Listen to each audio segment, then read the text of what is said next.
Assalamualaikum warahmatullahi wabarakatuh. Sahabat-sahabat, saya ingin kali ini mengulas tentang kasus yang lagi viral. Publik menyebutnya ini sebagai miniatur kasusnya Sambo ya. Karena ada 3 aktor dalam kasus ini, ada Mario Dendi, ada Lukas dan ada Agnes. Dan korbannya adalah Adinda David. Ya, kita turut sedih ya karena beliau masih status koma di dalam perawatan rumah sakit. Nah, banyak yang bertanya dengan saya, kira-kira ketika penyidik sudah menetapkan Mario Dendi dan Lukas sebagai tersangka, lalu bagaimanakah Agnes ya? Agnes ini sahabat-sahabat usianya masih 15 tahun, masih sekolah SMA ya.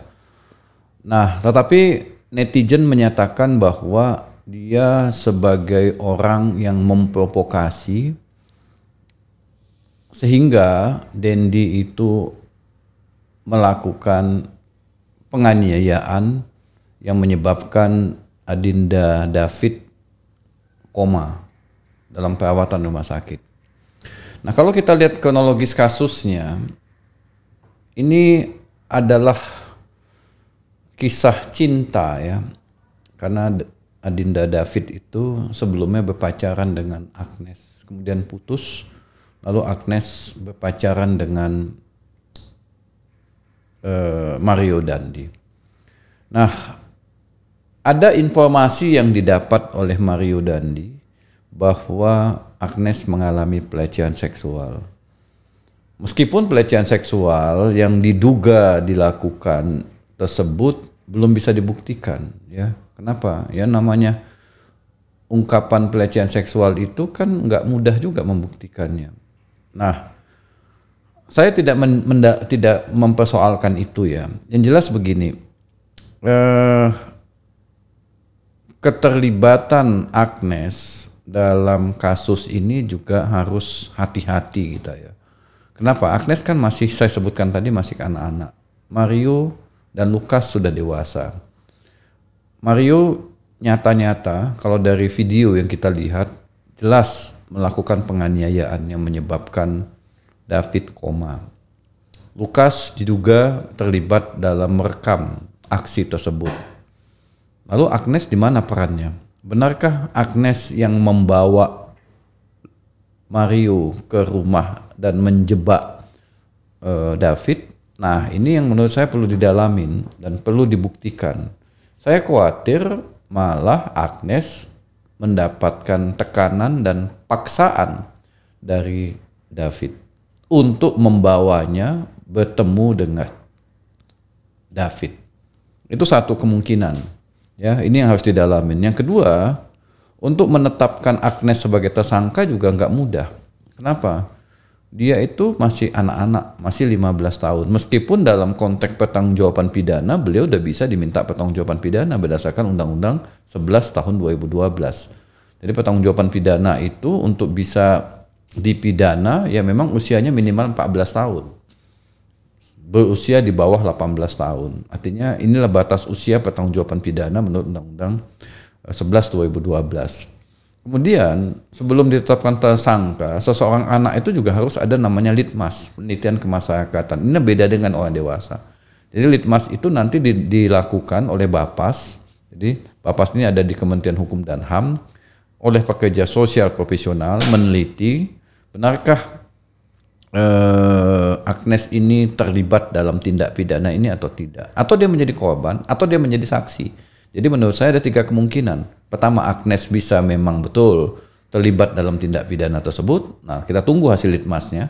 Hasil litmas ini nanti akan disampaikan kepada penyidik, lalu penyidik akan mendalamin hasil litmas itu. Jadi litmas itu akan berisi tentang profil Agnes, kemudian kenapa dia bisa terlibat dalam tindak pidana itu, bagaimana perannya, lalu apa sebenarnya yang terjadi dalam peristiwa pidana yang terjadi tanggal 20 Februari 2023 tersebut pada pukul 7.19 ya. Nah, kemudian juga jika, nah ini berandai-andai ya, jika dari litmas kemudian didalamin lagi oleh penyidik Polres Jakarta Selatan memang benar Agnes terlibat dalam tindak pidana yang menyebabkan David mengalami penganiayaan, maka tidak serta-merta ditetapkan sebagai tersangka ya. Kalaupun ditetapkan sebagai tersangka, maka ada proses lebih lanjut berdasarkan pasal 4 sampai dengan pasal 12 Undang-Undang 11 tahun 2012, maka ada fasilitas diversi restoratif justice untuk Agnes. Jadi diversi dan restoratif justice ini artinya adalah dipertemukan dulu, didamaikan dulu antara keluarga korban dengan orang yang diduga melakukan tindak pidana. Nanti akan ada petugas yang akan mendampingin. Polres tentu juga akan mendampingin. Jadi disinilah akan ditentukan bagaimana status Agnes itu, apakah perkara pidananya dilanjutkan pada sistem peradilan pidananya atau dihentikan pada proses diversi dan restoratif justice. Jadi diversi dan restoratif justice itu mengalihkan proses peradilan pidana ke musyawarah mufakat. Jadi dipertemukan. Nah, kalau memang berdasarkan litmas, berdasarkan pengakuan Agnes, berdasarkan bukti-bukti yang ada, memang dia terlibat, diduga terlibat dalam tindak pidana yang menyebabkan David mengalami penganiayaan. Kenapa? Perlakuan dia beda dengan Dandi dan dengan Lukas. Dandi dan Lukas dewasa, Agnes itu anak-anak. Jadi kalau anak yang melakukan tindak pidana, ada kekhususan penanganannya. Meskipun bukan berarti dia dibebaskan, enggak. Tapi ada proses yang harus didahului lebih dulu, yaitu diversi dan restoratif justice.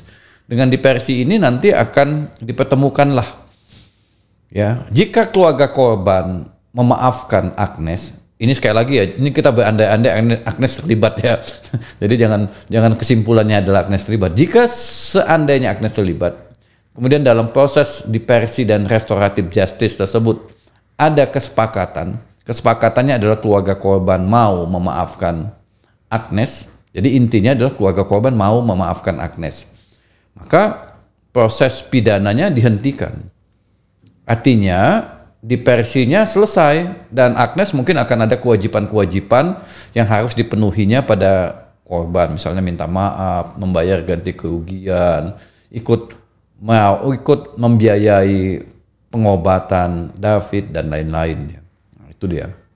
Jadi proses diversi dan restoratif justice ini menurut Undang-Undang 11 2012 adalah proses di mana anak yang terlibat dalam hukum itu dicari jalan keluar untuk proses mendapatkan, mempertemukan, menyelesaikan dengan musyawarah mufakat. Setelah ada kesepakatan itu, hasil atau berita acara diversi dan restoratif justice itu nanti akan dikirimkan ke pengadilan beserta kewajiban-kewajiban yang harus dilakukan oleh Agnes dan keluarganya. Nah, nanti pengadilan akan memberi penetapan dan penetapan itu nanti harus dijalankan berdasarkan kesepakatan diversi dan restoratif justice itu. Jadi sahabat-sahabat, untuk anak yang berhadapan dengan hukum ini memang ada kekhususan. Kenapa? Karena mereka masih sekolah. Kemudian mereka masih punya masa depan. Bisa jadi perbuatannya itu bukanlah perbuatan yang sungguh-sungguh disadarinya. Tapi ada kemungkinan ya jiwanya masih labil, masih belum bisa memikirkan jangka panjang ketika perbuatan itu dilakukan. Jadi kita sebagai masyarakat tidak bisa emosional ketika melihat ada anak-anak yang berhadapan dengan hukum melakukan satu kejahatan. Meskipun kejahatan itu menyebabkan kematian sama sekali ya. Jadi ada aspek di mana kita wajib menjunjung tinggi dan menghormati hak-haknya. Nah, tapi jika diversi dan restoratif justice itu gagal, artinya keluarga korban tidak mau memaafkan Agnes, maka apa yang harus dilakukan? Ya, proses hukum akan berjalan. Agnes akan jadi terdakwa dan akan disidangkan. Nah, sidangnya tentu tertutup, sahabat-sahabat. Tidak bisa terbuka, kita tidak bisa menyaksikan secara terang benderang bagaimana peristiwa itu. Karena sekali lagi kita harus melindungi hak-hak Agnes sebagai seorang anak. Sidang tertutup. Akan diperiksa semua pihak, saksi, korban, ya, kemudian juga saksi-saksi atau alat-alat bukti lain, misalnya dari visum, dari rumah sakit. Dan hakim juga akan mempertimbangkan semua aspek termasuk hasil litmas tadi itu. Jika hakim memutuskan untuk menghukum Agnes, dan itu pilihan hukumannya adalah hukuman yang paling ringan. Jadi beda dengan orang dewasa. Kalau orang dewasa dijatuh paling berat baru ringan. Kalau yang anak-anak yang melakukan tindak pidana dipilih dulu hukuman yang ringan.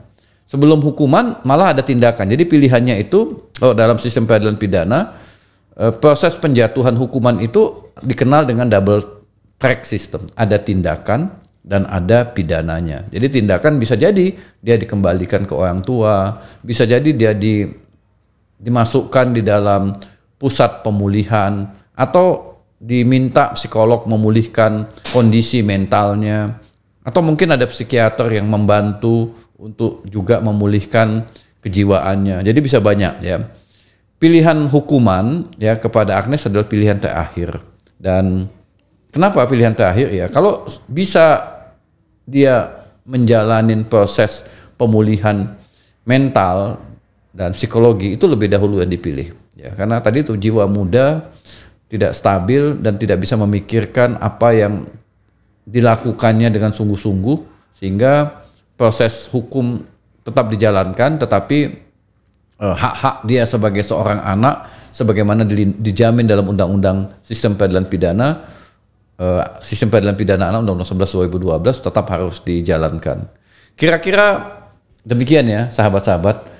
Ya, mudah-mudahan ulasan singkat ini bisa membantu kita dan kita juga tidak memberikan stigma yang negatif kepada Adinda Agnes atas ya apakah keterlibatannya atau dia dipaksa melakukan tindak pidana atau memang dia hanya sebagai seorang saksi yang tidak terlibat dalam peristiwa pidana yang menghebohkan negeri Nusantara ini. Demikian, semoga bermanfaat. Jika ada pertanyaan, sahabat-sahabat bisa menanyakannya di kolom komentar. Terima kasih dan salam sehat buat kita semua. Assalamualaikum warahmatullahi wabarakatuh.